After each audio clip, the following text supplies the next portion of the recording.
নমস্কার সবাই, LS Bengali ব্লগের নতুন আরেকটা ব্লগে আমি লিপি তোমাদের স্বাগত জানাই। আমি এখন বাপের বাড়িতে আছি। আমি এসেছি পরশুদিন, মানে 25 তারিখে এসেছি, না সরি 24 তারিখে এসেছি। 25 তারিখে হোলি গেছে আর 26 তারিখ। তো সকালবেলায় ঘুম থেকে উঠে আমি এখন একটু ঘুরতে যাচ্ছি। ব্রাশ ট্রাশ করা হয়ে গেছে, কিন্তু চাটা কিছুই খাইনি। ভাবলাম আগে একটু হেঁটে আসি, তারপরে চা খাবো। এখন বাজে 7টা মতো। এখানে এসে বেশ সাত সকালে ঘুমটা ভেঙে যায়। 7টার সময় ঘুরতে যাচ্ছি, মানে আরও বেশ কিছুক্ষণ আগে ঘুম থেকে উঠেছি। উঠে ফ্রেশ শেষ হয়ে নিলাম। আমার মেয়ে এখনও ঘুমাচ্ছে আর আমার ভাইপোরাও ঘুমাচ্ছে। তো সেই জন্য ওরা কেউই নেই, আমি একাই যাচ্ছি হাঁটতে। আর আগে কি হতো, মানে মা যখন ছিল তখন মা আর আমি ঘুরতে যেতাম, কখনো কখনো বৌদিও যেত সঙ্গে। তো ঘুরে এসে তারপরে মা আর বৌদি রান্নাবান্না বসাতো আর আমি আবার মেয়েকে ঘুম থেকে তুলতাম, তারপর ওকে নিয়ে বেরোতে পারি। যে এই হচ্ছে আমাদের হরিপদ। এই হরিপদ নামটা আমার সেজো কাকুর রাখা। আমার সেজো কাকু এরকম সমস্ত জিনিসের না সুন্দর সুন্দর নাম দিতে পারে। মানে শুধু কুকুর ছাগল ভেড়া না, মানে মানুষেরও কোনো একটা মানুষের অদ্ভুত কোনো গুণ রয়েছে বা কারোর কোনো চেহারা ধরন দেখে তার একটা সুন্দর অ্যাপ্রোপ্রিয়েট নাম দিয়ে দিত। আর তারপরে এত সুন্দর নামটা হতো, পরবর্তীতে আমরা সেই আসল নামটা ভুলে যেতাম আর সেই কাকুর দেওয়া নামটা, সেই নিকনেমটা আমাদের মনে থাকতো। তো খুব মজার ছিল আমার, মানে আসলে আমার সেজো কাকু ভীষণ মজার মানুষ। সংসারের চাপে, পরিস্থিতির চাপে এখন আর সেই রূপটা কাকুর দেখতে পায় না। তবে আমি ভীষণভাবে মিস করি মানে কাকুর সেই রূপটাকে। আসলে প্রত্যেকটা ভাইদের বা বোনদের এদের এক একজনের এক এক রকম গুণ ছিল। আর সবচেয়ে যেটা বড় গুণ ছিল সেটা হচ্ছে এদের ভাই বোনের মধ্যে যে অদ্ভুত একটা বন্ডিং ছিল। আর যখন এরা একসঙ্গে বসতো গল্প করতে, তখন এদের বন্ধুবান্ধব কাউকে লাগতো না। এক একজনের বয়সের গ্যাপ কিন্তু যথেষ্ট। ছোটো কাকুর সঙ্গে আমার মেজো কাকুর বা আমার বাবার, তার সত্ত্বেও এত ভালো বন্ধুত্ব ছিল, এত ভালো বন্ডিং ছিল। মানে ভাই বোনেরা মিলে সমস্ত হাসি মজা করছে, বন্ধুবান্ধব লাগতো না বাইরে। তো সেই জন্য সন্ধ্যেবেলায় সবাই এদিক সেদিক ঘুরতে যেত আর আমাদের বাড়িতে সব সন্ধ্যেবেলায় আড্ডা দিতে বসতো নিজেদের মধ্যে। তো যাই হোক, আস্তে আস্তে পরিস্থিতি যেরকম হবার, মানে ভীষণই বাজে হয়ে গেছে পরিস্থিতি। এখন সবার সঙ্গে সবার যোগাযোগটাই ঠিক মতো নেই। না, কয়েকজনের মধ্যে আছে, আবার কয়েকজন অনেক দূরে দূরে ছিটকে গেছে। প্রত্যেকবার যখন বাড়িতে আসি তখনই আমার এই কথাগুলোই মনে পড়ে। আমার মায়ের কথা তো মনে পড়েই, মানে মনে সবসময়ই থাকে আর সবসময় মিস করতে থাকি। বাড়িতে ঢোকার আগে, মানে বাড়িতে আসবো এটা যখন খুব ভীষণ আনন্দ হয়, তার সঙ্গে সঙ্গে একটা মন খারাপ কাজ করে গিয়ে, মানে মাকে দেখতে পাবো না এটা ভাবলেই কেমন লাগে। আর তার সঙ্গে সঙ্গে এই ব্যাপারগুলোও কাজ করে। সবাই একসঙ্গে এই বাড়িতে থাকতাম আমরা। দেখো কী সুন্দর গম চাষ হয়েছে। অনেক দিন পরে বোধহয় গম চাষ হলো, মানে এদিকে এত গম চাষ এখন হয়ই না।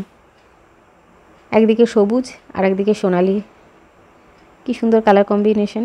আর উপরের নীল আকাশ, খুব সুন্দর লাগছে দেখতে। তো এখন সকালবেলার দিকে, এখন এই 7:30 মতোও বাজেনি, 7:10-15 মতো বাজে। কিন্তু দেখো, দেখে মনে হচ্ছে কত বেলা হয়ে গেছে।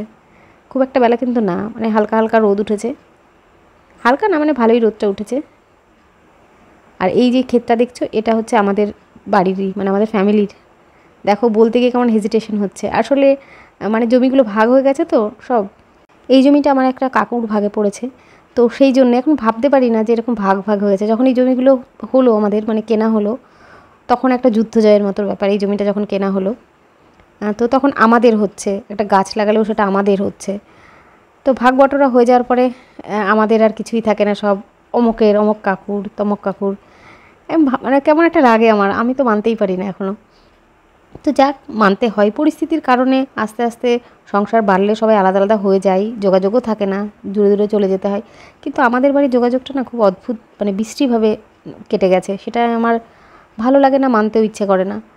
আমার সব যারা কাজিনস, খুড়তুতো ভাই বোন, তাদের সঙ্গে কিছু, মানে যারা বাড়ির কাছে আছে তাদের সঙ্গে মোটামুটি যোগাযোগ আছে, মানে ভালোই যোগাযোগ আছে। তাদের সঙ্গে আমার কানেকশানও আছে, বসে গল্প টল্প হয়।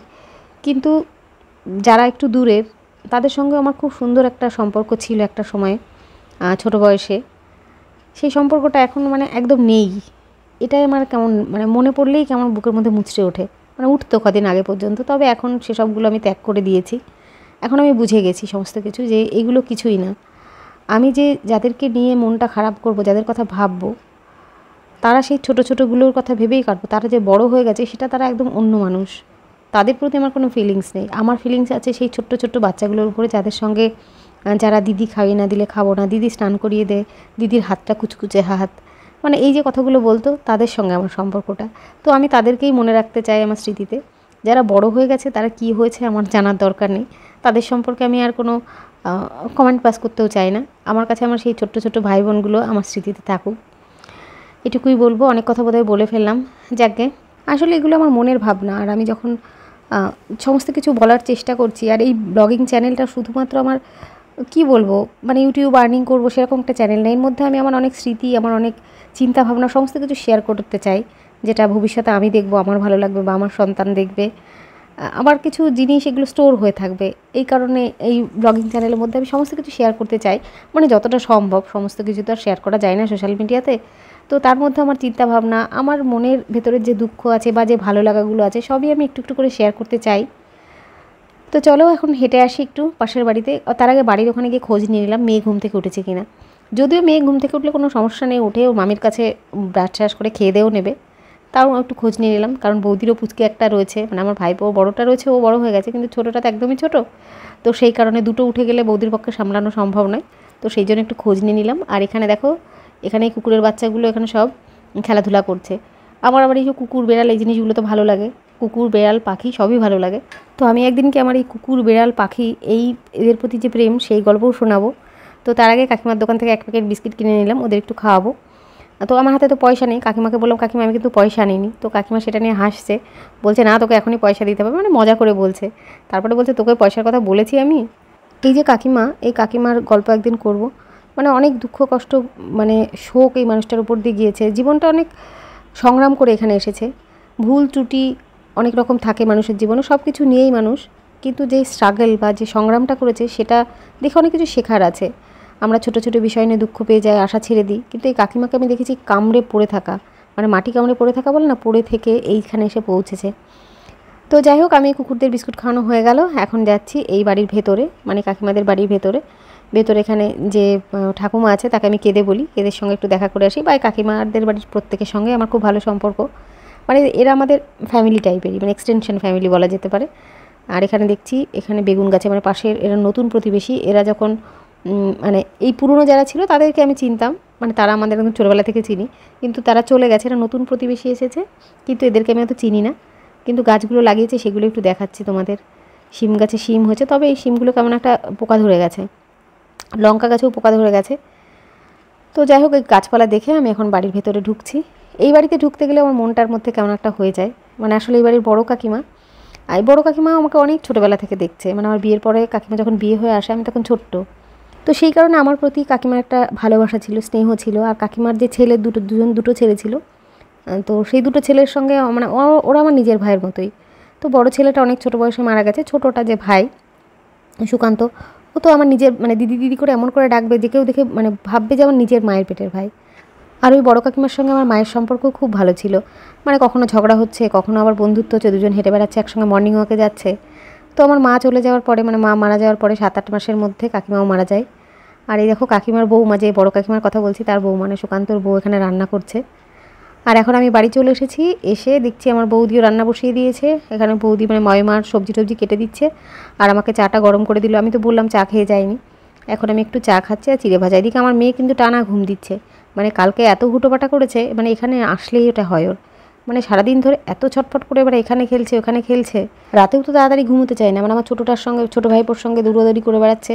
তো যাই হোক, চেপে চুপে ঘুম পাড়িয়ে দিলে পরে সারা রাতে আর জ্বালাতন করে না, আর সকালে উঠতে যায় না। তো আমি ভাবি যতক্ষণ ঘুমিয়ে নিক, কারণ এই যে সকালে ঘুম থেকে উঠবে তারপরে তো আর ঘুমাবে না সারাদিনে।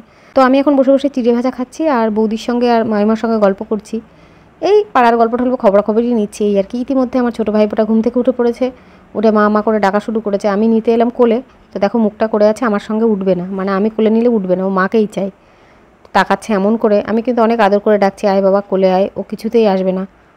এমনিতেও কিন্তু কারো কাছে যাওয়া নিয়ে ওর কোনো বাহানা নেই, মানে সবার কোলে যায়, কিন্তু এখন এই ঘুম থেকে ওঠার পরে এখন মার কোলে ছাড়া কারো কোলে উঠবে না। তো দেখো কেমন করে তাকিয়ে আছে দুষ্টু একটা। ইতিমধ্যে অরণ্য এসে ওকে কোলে নিল, তো অরণ্যর কোলে গেল, কিন্তু মুডটা ঠিক হয়নি, দেখো মুখটা করে আছে কেমন, মানে যতক্ষণ না বৌদি কোলে নিল ততক্ষণ ওর মুড ঠিক হলো না। তো বৌদি এখন খাবার নিয়ে চলে এসেছে, ওকে খাওয়াচ্ছে, আর ওখানে বাবাও বসে রয়েছে, মানে বাবাও চেষ্টা করছিল ওকে কোলে নেবার, ও কারো কাছে গিয়ে মুড ঠিক হলো না। তো বৌদি খাইয়ে ওকে রেডি করে দিল, আমি এবার কোলে করে নিয়ে দেখো হাসছে। ঘুরতে যাচ্ছি সেই জন্য খুব আনন্দ, কিন্তু ঘুরতে গিয়ে এক মজা হয়েছে। আমি ঘুরতে গিয়ে ভাবছি একটু রাস্তা দিয়ে হেঁটে আসি, কিন্তু যেই আমার সেজো কাকুর বাড়ির সামনে গেল, গিয়ে ওখানে আরও সোজা যাবে না, মানে ওই দাদুর বাড়িতে নিয়ে যেতে হবে। তারপর সেখানেই দিয়ে এলাম, মানে আমার সেজো কাকিমার কাছে। আর এইটা অনেকক্ষণ পরে, মানে আমার মেয়ে ঘুম থেকে উঠেছে, উঠে ফ্রেশ হয়ে খাওয়া দাওয়া করে চলে এসেছে পাশের বাড়িতে খেলা করতে। পাশের বাড়িতে যে সুকান্ত বললাম ওর ছেলের সঙ্গে খেলা করে। ওখানে খেলা করতে এসছে, আর আমি বসে বসে শুক্লার সঙ্গে একটু গল্প করছি, মানে সুকান্তর বউয়ের সঙ্গে। আর শুক্লা এখানে বিড়ি বাঁধছে, দেখো আমি তোমাদের দেখালাম বিড়ি বাঁধাটা। এদিকে অনেক মেয়েরাই, মানে বেশিরভাগ মেয়েরাই বিড়ি বাঁধে বাড়িতে, মানে যে যেরকম পারে হাতের কাজ বসে বসে টুকটুক করে করে, মানে কাজকর্ম ফাঁকে সংসারের কাজকর্ম গুছিয়ে নিয়ে এখানে বসে বিড়ি বাঁধে, হাত খরচের পয়সাটা হয়ে যায় সবার।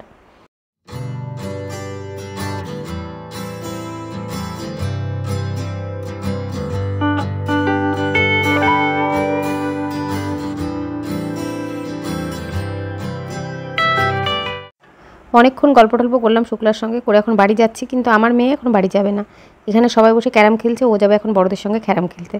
তো একটুখানি খেলতে দিল ওরা, তো ক্যারাম খেলে এখন ওকে বুঝিয়ে শুনে বাড়ি নিয়ে যাচ্ছি। বলছে স্নান করবি, তারপরে দুষ্টু মামার ঘরে যাবি। তো ওই লোভে, মানে দুষ্টু মামার বাড়িতে যাবে, মানে সেজ কাকুর বাড়িতে যাবে, সেই আনন্দে আনন্দে এখন বাড়ি যাচ্ছে। না হলেও কিন্তু কিছুতেই আসছিল না, আরও ক্যারাম খেলবে। আর দুষ্টু মামার বাড়িতে যাওয়ার বিশেষ আকর্ষণ হচ্ছে দুষ্টু মামার ট্যাব। ওই ট্যাবটা নিয়ে ও খেলা করবে, মানে গেম খেলবে। ওই টকিং টম, টকিং অ্যাঞ্জেলা এইসবই খেলেও। তো সেই জন্য গিয়ে একবার পুরো অর্ডার দেবে, মামা আমাকে দাও তো ট্যাবটা, ট্যাব তো বলে না, বিগ মোবাইলটা দাও। তো সেটা নিয়ে খেলবে। এইগুলোর প্রত্যেকবারেরই মানে আনন্দ থাকে, তবে এবার এক্সট্রা যে আনন্দটা হয়েছে সেটা হচ্ছে আমার ছোটো ভাইপোটা এবার ওকে দিদি বলে ডাকছে।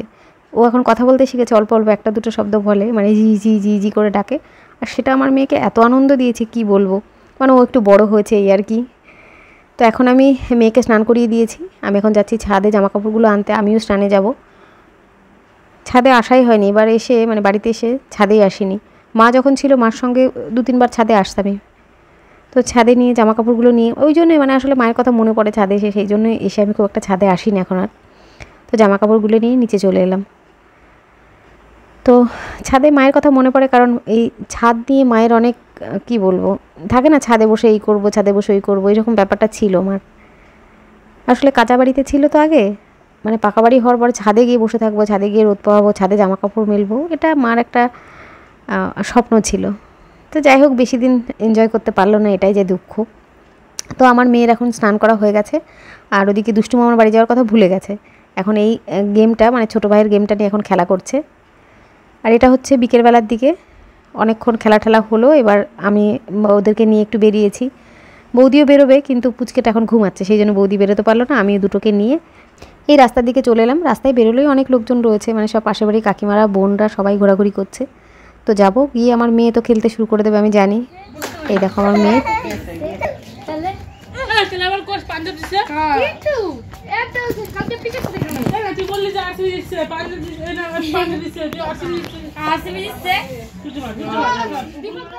এই যে ঘরটার সামনে ওরা খেলছে, এটা হচ্ছে বড় কাকিমার ঘর।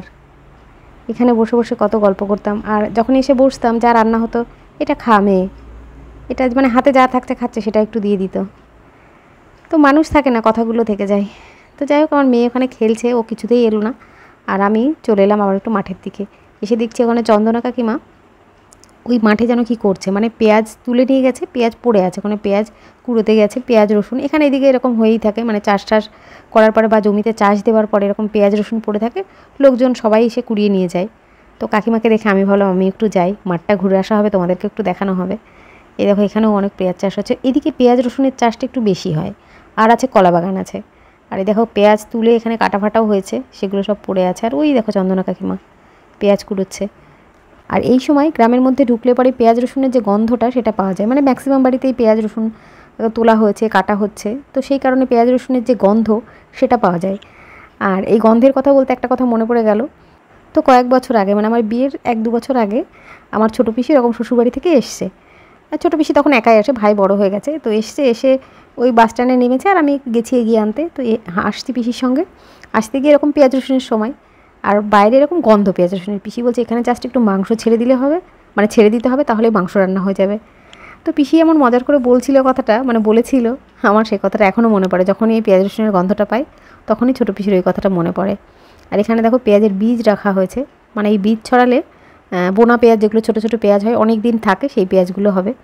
আমার বাড়িতে ছাদেও একটা পেঁয়াজের বীজ হয়েছে, মানে পেঁয়াজের কলি থেকে, পেঁয়াজ কলি যেগুলো হয় সেই কলি থেকেই এই বীজগুলো তৈরি হয়। তো মাঠ দিয়ে হেঁটে বেড়াচ্ছি, আর এখানে দেখো একটা পেঁয়াজ পেয়ে গেলাম আমি। এই দেখো এরকম পেঁয়াজ টুকিটাকি পড়েই থাকে। এই দেখো এখানে 2টো পেঁয়াজ, আমিও কয়েকটা পেঁয়াজ কুড়িয়ে নিলাম। তো আমাকে এরকম মাঠে ঘুরতে দেখে আশেপাশের লোকজন বেশ তাকাচ্ছে, ভাবছে আমি কি করতে এসেছি মাঠে, মানে একদম পুরো এলিয়ান টাইপের লাগছে আমার নিজেকে। যদিও আমি কিন্তু এখানকার মেয়ে, আমি কিন্তু আগে ওরকম মা কাকিমাদের সঙ্গে হাঁটতে হাঁটতে চলেই আসতাম, মানে পেঁয়াজ টেয়াজ কুড়োতে আসতাম না, মানে আসতাম, আমার মাঠে ঘুরতে ভালোই লাগে। আর এখানে দেখো রসুনগুলো কেটে কেটে শুকোতে দেওয়া রয়েছে। আর আমি প্রত্যেকবার এখান থেকে পেঁয়াজ রসুন কিনে নিয়ে যাই, মানে কোনোবার পেঁয়াজ রসুন আমি কিনে নিয়ে যাই বা কোনোবার দাদাও কিনে রেখে দেয়, সেগুলো আমাকে দিয়ে দেয়।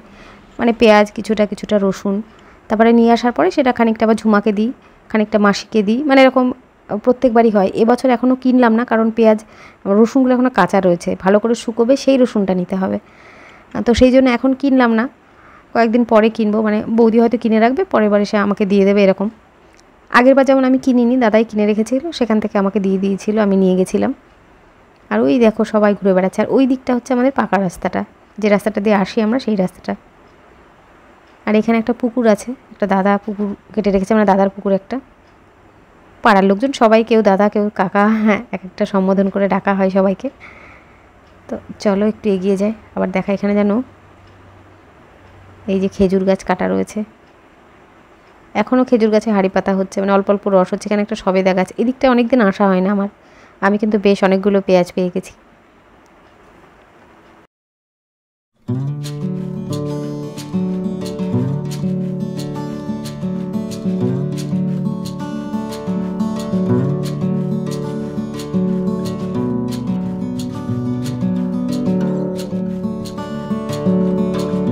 হলো মাঠঘাট ঘোরা, এখন যাব বাড়ির দিকে।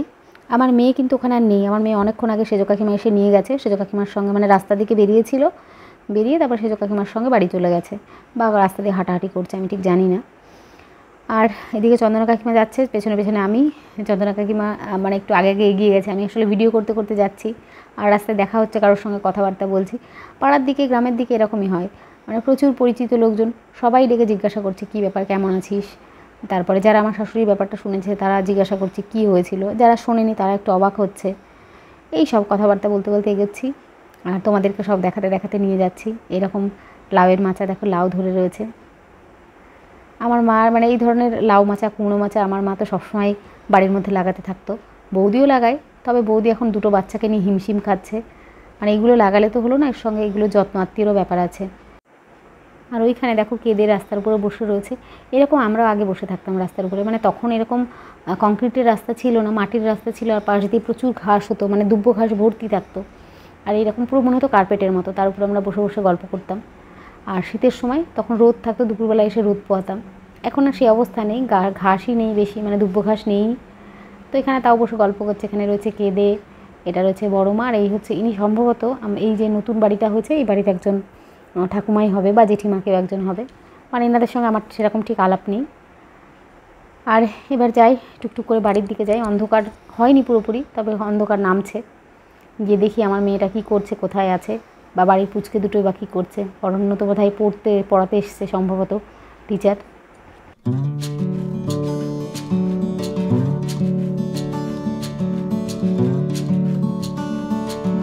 আর এই দেখো মাঠঘাট ঘেটে আমি এই পেঁয়াজগুলো পেয়েছি, তো নিয়ে সেখানে বাইরেই রেখে দিলাম এগুলো, বৌদিকে আবার ডেকে দেখাচ্ছে এই দেখো পেঁয়াজ পেয়েছি আমি।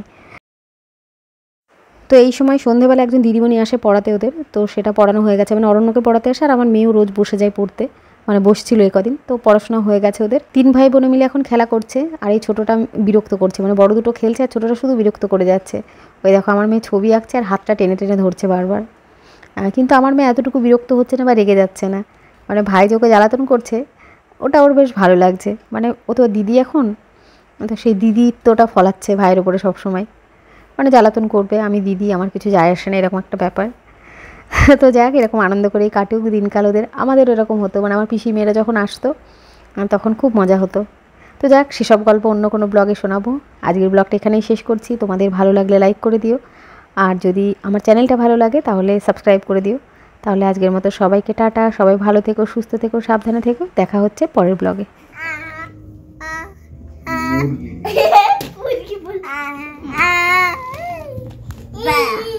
মুরগির মাংস।